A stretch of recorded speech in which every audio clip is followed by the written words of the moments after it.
Hello guys, എല്ലാവരും ഈ ഓണം നല്ല അടിച്ചുപൊളിച്ച് ആഘോഷമെന്ന് വിശ്വസിക്കുന്നു. എൻ്റെ ഓണം തുടങ്ങിയതും അവസാനിച്ചതും വളരെ പെട്ടെന്നായിരുന്നു. രാവിലെ ഞാനും അനുജയും കൂടെ അമ്പലത്തിൽ പോയിട്ടുണ്ടായിരുന്നു. തൊഴുതു, പ്രസാദം വാങ്ങി തിരിച്ചു വന്നു. ഉച്ചയ്ക്ക് നല്ല അടിപൊളി ഒരു സദ്യ കഴിച്ചു. ഇത്രയേ ഉള്ളൂ, ഞങ്ങളുടെ ഓണം കഴിഞ്ഞു. ഈ ഒരു വീഡിയോ എന്ന് പറയുന്നത് 2-3 ദിവസം മുമ്പ് അഞ്ജലിയും ഞാനും കൂടി അഞ്ജലിയുടെ അച്ഛൻ്റെ ഓഫീസിൽ ഓണം സെലിബ്രേഷന് പോയിട്ടുണ്ടായിരുന്നു. അപ്പോൾ അന്നേരം കഴിച്ച സദ്യയുടെ വീഡിയോ ആണ് കേട്ടോ. ഇവിടെ കിടക്കട്ടെ. ഞാൻ പറഞ്ഞു വന്നത് ഇതൊന്നുമല്ല.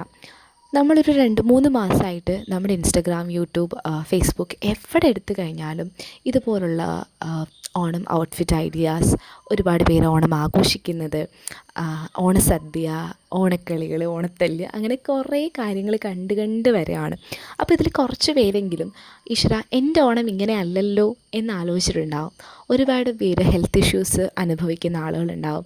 കുറേ പേര് ഫിനാൻഷ്യലി കുറച്ച് ഓക്കെ അല്ലാത്തതുകൊണ്ട് തന്നെ ഈ ഓണം ആഘോഷിക്കാൻ പറ്റാതിരിക്കുന്നവരുണ്ടാവും. ചിലർ ഹീലിംഗ് സ്റ്റേജിലായിരിക്കും അവരുടെ. ചില ആളുകൾ കഴിഞ്ഞ ഓണത്തിന് നമ്മുടെ കൂടെ അത്രയും ക്ലോസ് ആയിട്ട് നിന്ന ആളുകൾ ഈ ഓണത്തിന് നമ്മുടെ കൂടെ ഇല്ലല്ലോ എന്നാലോചിച്ച് വിഷമിക്കുന്നവരുണ്ട്. ചുറ്റും ഒരുപാട് പേരുണ്ടായിട്ടും എന്നെ മനസ്സിലാക്കാൻ ഒരാളില്ലല്ലോ എന്നോർത്ത് വിഷമിക്കുന്നവരുണ്ട്. ഈ പണവും ആരോഗ്യവും എല്ലാം ഉണ്ടെങ്കിലും നമ്മളെ മനസ്സിലാക്കുന്ന ഒരാൾ ഈ ഓണത്തിന് നമ്മുടെ കൂടെ ഇല്ലല്ലോ, അല്ലെങ്കിൽ നമ്മൾ ആഗ്രഹിച്ച ആളുകളൊന്നും ഇന്ന് നമ്മുടെ അടുത്ത് വന്ന് സംസാരിച്ച് സന്തോഷമായിട്ട് നമുക്ക് ആഘോഷിക്കാൻ പറ്റിയില്ലല്ലോ എന്ന് ആലോചിക്കുന്നവരുണ്ട്. എനിക്ക് പോയി കാണാനോ അല്ലെങ്കിൽ എന്നെ ഈ ഓണത്തിന് കാണാൻ വരാനോ ആരുമില്ലല്ലോ എന്നാലോചിക്കുന്നവരുണ്ട്. അങ്ങനെ പല തരത്തിലുള്ള വിഷമങ്ങളിലൂടെ കടന്നു പോകുന്നവരും ഈ ഓണത്തിനുണ്ട്.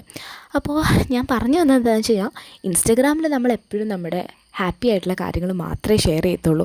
അപ്പോൾ അത് കണ്ടിട്ട് എൻ്റെ ലൈഫ് ഇങ്ങനെയല്ലല്ലോ, അല്ലെങ്കിൽ എൻ്റെ ഓണം ഇങ്ങനെയല്ലല്ലോ എന്നോർത്ത് നിങ്ങൾ വിഷമിക്കേണ്ട. നിങ്ങൾ നിങ്ങളുടെ ലൈഫിൽ വളരെ പ്രധാനപ്പെട്ടൊരു പാട്ടിലൂടെ ആയിരിക്കും കടന്നു പോകുന്നത്. ഇപ്പോൾ അതിൽ ഫോക്കസ് ചെയ്യാം. ഓണം ഇനിയും വരും. എല്ലാ കാലവും നമുക്ക് സങ്കടവും കരച്ചിലും വിഷമവും മാത്രമായിരിക്കത്തില്ല. നല്ല നാളേക്കായിട്ട് നമുക്ക് പ്രാർത്ഥിച്ചുകൊണ്ട് അടുത്ത ഓണത്തിന് ഉറപ്പായിട്ടും നമ്മൾ അടിപൊളിയായിട്ട് സമാധാനമായിട്ട് ആഘോഷിക്കുമെന്ന് വിശ്വസിച്ചുകൊണ്ട് ഞാൻ ഈ വീഡിയോ അവസാനിപ്പിക്കുകയാണ്. അപ്പോൾ അത്രയേ ഉള്ളൂ. ബൈ.